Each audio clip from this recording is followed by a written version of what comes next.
It was raining hard. Gray clouds draped over Arlington National Cemetery, and hundreds of soldiers stood in perfect formation as the funeral for a decorated general began.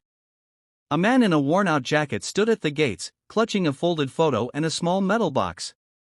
The guards looked at him, then at his faded clothes, and shook their heads. "Sorry, sir, this ceremony is private," one said, blocking his path. The man lowered his head, his eyes full of pain. "He was my commanding officer. I have to be there." The guard scoffed, "And I'm the president. Move along." The man turned to leave, his little daughter tugging at his sleeve. But just as they were about to walk away, a black SUV screeched to a halt.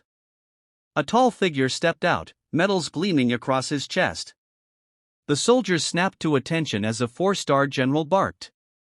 "Hold it right there. Do you even know who that man is?" Every head turned. The rain stopped for a moment, as if the heavens themselves were waiting for the truth. David Carter never liked funerals, but this one was different. The man being buried that morning, General Robert Hayes, wasn't just a commander, he was the one who had saved David's life. David had served in the 75th Ranger Regiment, one of the toughest units in the U.S. Army. Back in Afghanistan, his squad had been ambushed, pinned down under heavy fire. Hayes, then a colonel, had arrived in a chopper under direct enemy attack, refusing to leave any man behind. He pulled David out of a burning Humvee with his own hands. Years later, David was no longer a soldier.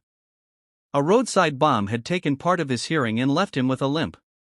His wife left when the trauma became too much, and now he raised his 8-year-old daughter, Lily, alone.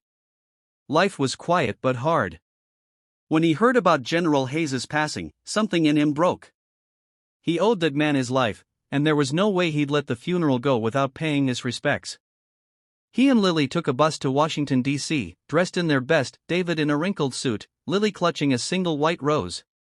When they reached the cemetery, the guards at the entrance eyed him suspiciously. "Invitation, sir?" David frowned. "I wasn't sent one, but I served under General Hayes in Afghanistan.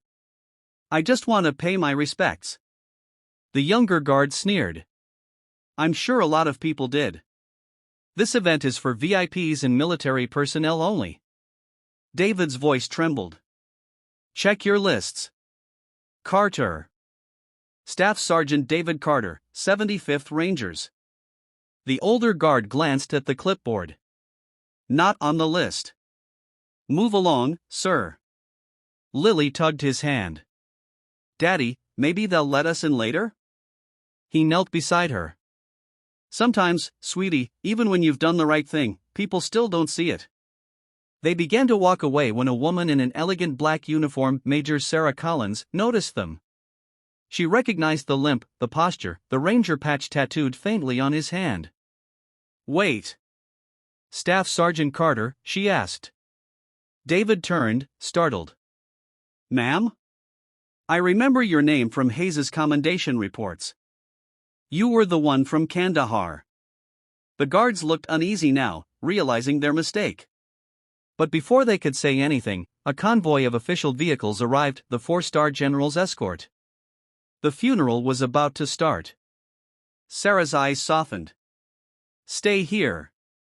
I'll see what I can do." David stood quietly, the rain beginning to fall again. He could hear the muffled sound of bagpipes in the distance.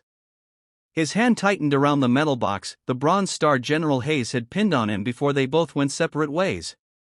He had come too far to walk away now. The service began without him. David stood outside the fence, watching through the iron bars as they lowered the casket. Each rifle salute echoed through his chest like a heartbeat. Lily wiped her eyes, whispering, "He was your friend, wasn't he, Daddy?" David nodded silently. "He was the best leader I ever knew." Then came the final salute, the moment when family and comrades stepped forward to lay flowers on the coffin. David couldn't take it anymore. He opened the gate and began walking toward the group, ignoring the guards shouting after him. "Sir! You can't go in there." He kept walking. Every limp, every step was a memory. Afghanistan. Fire. Screams. The sound of Hayes's voice saying, "Get up, Ranger. You're not dying on my watch." Two guards grabbed his arm. "Sir, step back. I just want to say goodbye," he cried, his voice cracking. The scene drew attention, murmurs spread among the crowd. Just then, the convoy doors opened again.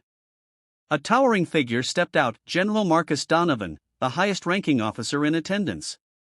His voice cut through the rain like thunder. "Let him go." Everyone froze. Donovan marched over, glaring at the guards.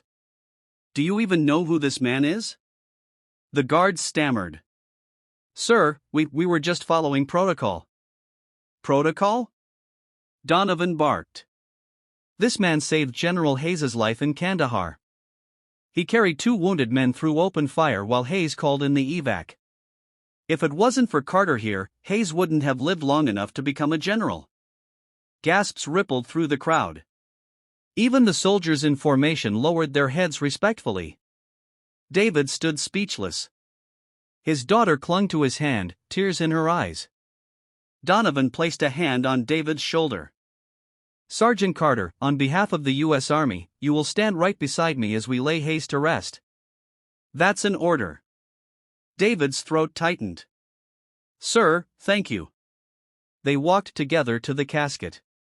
The general handed David a folded flag, the one meant for Hayes's family. "He always said if anything ever happened to him, you'd know what to do with this." David knelt beside the grave, whispering, "Rest easy, sir. We'll take it from here." As the ceremony ended, people approached him, officers, soldiers, even Hayes's widow, each thanking him for his service. The same guards who once turned him away now saluted him. When the last rifle volley echoed through the air, Lily looked up at him and said softly, "Daddy, maybe people can forget heroes, but other heroes never do." David smiled faintly, tears streaming down his face. "You're right, sweetheart. Real heroes remember."